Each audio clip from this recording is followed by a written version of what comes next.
Kwa hiyo unabii unakuja kwa ajili ya kujenga, Oh yes. kwa ajili ya kutia moyo, na kwa ajili ya kuimarisha, kufariji. Bwana Yesu asifiwe sana. Amina. Unapopewa neno la kinabii unahisi kama moyo wako ulikuwa umeinama chini. Unapokuwa unaanza kusikia faraja tena, unajiona kwamba unainuka tena, unajiona unaanza kupata nguvu tena. Jua kabisa huo ni unabii ambao umekuja kwa ajili ya kukufariji. Amina. Ama unaposikia kama unabii unakuja unajisikia leo ninajengeka hapa.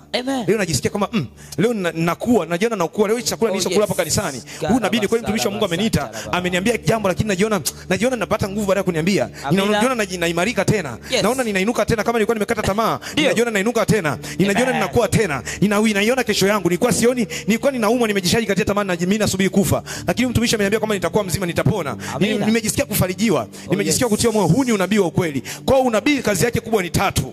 Kazi ya kwanza ni kujenga, kazi ya pili ni kufariji, na kazi ya 3 ni kufanya nini? Kutia moyo. Kutia moyo. Unabii ambao hautokani na hizi function 3.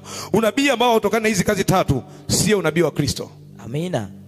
Unanielewa watumishi wa Mungu? Amina, tunakuelewa. Yaani ukiona sehemu nyingine unaenda mtu anatabiriwa, mtu mpaka anapata aibu.